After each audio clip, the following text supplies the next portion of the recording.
Hi friends, the study റൂമിൻ്റെ പുതിയൊരു വീഡിയോയിലേക്ക് എല്ലാവർക്കും സ്വാഗതം. മൊഡ്യൂളിലെ ലാസ്റ്റ് ടോപ്പിക്കായിട്ടുള്ള early field archaeologists and the discoveries of ancient civilisations എന്ന ഭാഗമാണ് ഞാൻ ഇപ്പം എക്സ്പ്ലെയിൻ ചെയ്യാൻ പോകുന്നത്. ഇപ്പം പുരാവസ്തു ശാസ്ത്രത്തിൻ്റെ വളർച്ചയിൽ ആദ്യകാല ഫീൽഡ് ആർക്കിയോളജിസ്റ്റുകൾക്ക് നിർണായകമായിട്ടുള്ളൊരു പങ്കുണ്ട്. ശാസ്ത്രീയ രീതിയിലുള്ള ഖനനങ്ങൾ, പുരാതന നഗരങ്ങളുടെ കണ്ടെത്തൽ, പുരാവസ്തുക്കളുടെ രേഖപ്പെടുത്തൽ എന്നിവയിലൂടെ മനുഷ്യ ചരിത്രത്തെക്കുറിച്ചുള്ള പുതിയ അറിവുകൾ ലോകത്തിന് ലഭിച്ചു. ഈ ഗവേഷകരുടെ പ്രവർത്തനങ്ങളാണ് ആധുനിക പുരാവസ്തു ശാസ്ത്രത്തിൻ്റെ അടിത്തറ എന്ന് നമുക്ക് പറയാവുന്നതാണ്. പ്രധാനമായിട്ടും 19-20 നൂറ്റാണ്ടിൽ നടന്ന ഖനനങ്ങളാണ് പുരാവസ്തു ശാസ്ത്രത്തിൻ്റെ വളർച്ചയ്ക്ക് അടിത്തറ പാകിയിട്ടുള്ളത്. ഇപ്പോൾ പ്രധാനപ്പെട്ട ആദ്യകാല ഫീൽഡ് ആർക്കിയോളജിസ്റ്റുകളെക്കുറിച്ചും അവരുടെ സംഭാവനകളും നോക്കുകയാണെങ്കിൽ ആദ്യം തന്നെ ഹൈൻറിക് സ്ലീമാനെ കുറിച്ചാണ് പറയുന്നത്. അദ്ദേഹം ഒരു ജർമ്മൻ പുരാവസ്തു ഗവേഷകനായിരുന്നു. ഗ്രീക്ക് ഇതിഹാസകാരനായിട്ടുള്ള ഹോമറിൻ്റെ ഇലിയഡ് അടിസ്ഥാനമാക്കിയിട്ട് ട്രോയ് നഗരം അദ്ദേഹം അന്വേഷിച്ചു. 1870 തുർക്കിയിലെ ഹിസാർലിക് പ്രദേശത്ത് നടത്തിയ ഖനനത്തിലൂടെ ട്രോയ് നഗരത്തിൻ്റെ അവശിഷ്ടങ്ങൾ കണ്ടെത്തി. അതുപോലെ തന്നെ മൈസീന നഗരത്തിലും ഖനനം നടത്തി. ഗ്രീക്ക് വെങ്കലയുഗ നാഗരികതയെക്കുറിച്ചുള്ള പഠനങ്ങൾക്ക് വലിയ സംഭാവന അദ്ദേഹം നൽകിയിട്ടുണ്ട്. അടുത്തൊരു ആർക്കിയോളജിസ്റ്റാണ് സർ ആർതർ ഇവാൻസ്. അദ്ദേഹം ബ്രിട്ടീഷ് പുരാവസ്തു ഗവേഷകനാണ്. ക്രീറ്റ് ദ്വീപിലെ നൊസോസ് കൊട്ടാരം കണ്ടെത്തിയിട്ടുണ്ട്. അതുപോലെ തന്നെ മിനോയൻ നാഗരികത ലോകത്തിന് പരിചയപ്പെടുത്തി. യൂറോപ്പിലെ ഏറ്റവും പുരാതന നാഗരികതകളിൽ ഒന്നിനെ കുറിച്ചുള്ള അറിവ് വികസിപ്പിച്ചിട്ടുണ്ട്. അടുത്തതാണ് ഹോവാർഡ് കാർട്ടർ. അദ്ദേഹം ഒരു ബ്രിട്ടീഷ് ഈജിപ്തോളജിസ്റ്റാണ്. 1922 ഈജിപ്തിലെ രാജാക്കന്മാരുടെ താഴ്വരയിൽ വാലി ഓഫ് ദ കിങ്സിൽ തുത്തുങ്കാമൻ്റെ ശവകുടീരം കണ്ടെത്തി. ഈജിപ്ഷ്യൻ നാഗരികതയെക്കുറിച്ചുള്ള ഏറ്റവും പ്രധാനപ്പെട്ട കണ്ടെത്തലുകളിൽ ഒന്നാണിത്. ശവകുടീരത്തിലെ അമൂല്യ നിധികൾ ലോകശ്രദ്ധ ആകർഷിച്ചിട്ടുണ്ട്. അടുത്ത വ്യക്തിയാണ് സർ ലിയോനാർഡ് വൂളി. മെസപ്പൊട്ടോമിയയിലെ ഊർ നഗരത്തിൽ ഖനനം നടത്തി. സുമേറിയൻ നാഗരികതയുടെ രാജകീയ ശവകുടീരങ്ങൾ കണ്ടെത്തി. പുരാതന മെസപ്പൊട്ടോമിയയുടെ സാമൂഹിക, സാമ്പത്തിക, മതപരമായ ജീവിതത്തെക്കുറിച്ചുള്ള വിവരങ്ങൾ ലഭിച്ചിട്ടുണ്ട്. അടുത്തയാളാണ് സർ മോർട്ടിമർ വീലർ. ശാസ്ത്രീയ ഖനന രീതികൾ വികസിപ്പിച്ചിട്ടുണ്ട്. ഇന്ത്യയിൽ പുരാവസ്തു ഗവേഷണത്തിന് പുതിയ ദിശ നൽകിയിട്ടുണ്ട്. ബ്രഹ്മഗിരി, അരിക്കമേട് തുടങ്ങിയ സ്ഥലങ്ങളിൽ അദ്ദേഹം ഖനനം നടത്തി. Grid system ജനപ്രിയമാക്കി.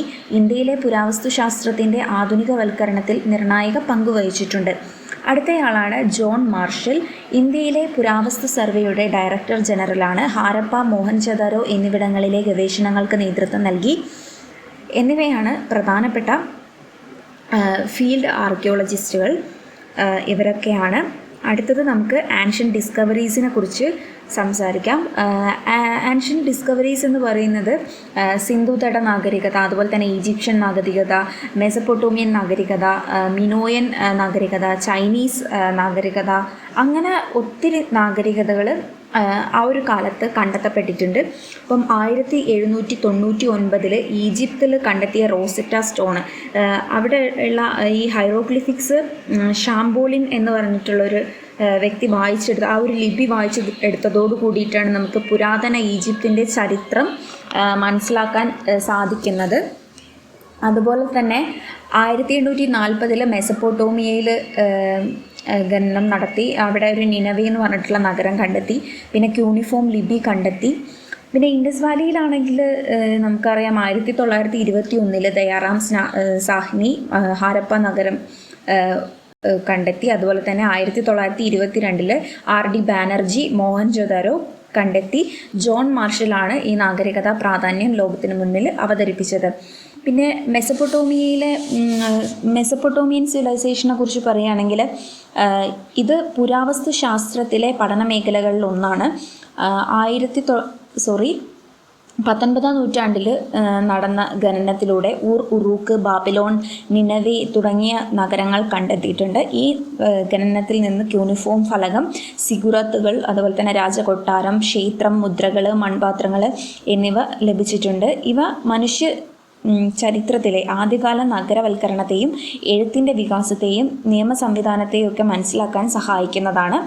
പിന്നെ ഈജിപ്ഷ്യൻ സിവിലൈസേഷനെ കുറിച്ച് പറയുകയാണെങ്കിൽ ഈജിപ്ഷ്യൻ നൈൽ നദിയുടെ തീരത്താണ് ഇത് വളർന്നു വന്നതെന്നുള്ളത് നമുക്കറിയാം.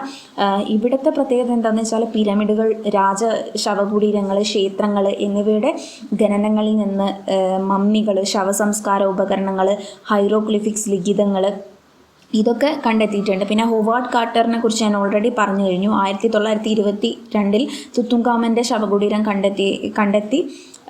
കണ്ടെത്തിയത് ഈ ഒരു ലോക പുരാവസ്തു ചരിത്രത്തിലെ ഏറ്റവും വലിയ കണ്ടെത്തലുകളിൽ ഒന്നാണ്. അതുപോലെ തന്നെ ഇൻഡസ് വാലി സിവിലൈസേഷനെ കുറിച്ച് പറയുകയാണെങ്കിൽ 1921 ഹാരപ്പ കണ്ടുപിടിച്ചു. 1922 മോഹൻജദാരോയും ഖനനം ചെയ്തതോട് കൂടിയിട്ട് ഈ സംസ്കാരം ലോക ശ്രദ്ധ നേടിയിട്ടുണ്ട്. പിന്നീട് ധൊളവീര, ലോത്തൽ, കാലിബംഗൻ അതുപോലെയുള്ള ഒത്തിരി കേന്ദ്രങ്ങൾ നമുക്ക് കണ്ടെത്താൻ കഴിഞ്ഞിട്ടുണ്ട്. ഇതിലൂടെ നമുക്ക് മനസ്സിലാക്കാൻ കഴിയുന്നത് ആസൂത്രിത നഗര നിർമ്മാണം, അതുപോലെ തന്നെ അവരുടെ ഡ്രെയിനേജ് സിസ്റ്റം, ഗ്രേറ്റ് ബാത്ത്, ധാന്യപ്പുരകൾ, മുദ്രകൾ, വെങ്കല ശില്പമായിട്ടുള്ള ഡാൻസിങ്ങുകൾ, പിന്നെ തൂക്ക അളവ് സംവിധാനം, ഇത്തരം കണ്ടെത്തലുകളൊക്കെ ഈ നഗരവൽക്കരണം, അവരുടെ വ്യാപാരം, കരകൗശല വ്യവസായം എന്നിവയുടെ ഉയർന്ന നിലവാരം തെളിയിക്കുന്നു എന്ന് നമുക്ക് മനസ്സിലാക്കാവുന്നതാണ്. അടുത്തത് ചൈനീസ് സിവിലൈസേഷനാണ്. ചൈനീസ് ഖനനങ്ങളിൽ നിന്ന് ഒറാക്കിൾ ബോൺസ്, അതുപോലെ തന്നെ ബ്രൗൺസ് വെസൽസ് എന്ന് പറയുന്നത് വെങ്കല പാത്രങ്ങൾ, പിന്നെ അതുപോലെ തന്നെ രാജകൊട്ടാര അവശിഷ്ടങ്ങൾ എന്നിവയൊക്കെ കണ്ടെത്തിയിട്ടുണ്ട്. ഈ കണ്ടെത്തലുകൾ എന്നാണ് ഷാങ് രാജവംശത്തിൻ്റെ ചരിത്രം സ്ഥിരീകരിക്കുകയും ചൈനയിലെ ആദ്യകാല എഴുത്തിൻ്റെയും ഭരണ സംവിധാനത്തിൻ്റെയും ഒക്കെ തെളിവുകൾ നമുക്ക് നൽകുകയും ചെയ്യുന്നുണ്ട്.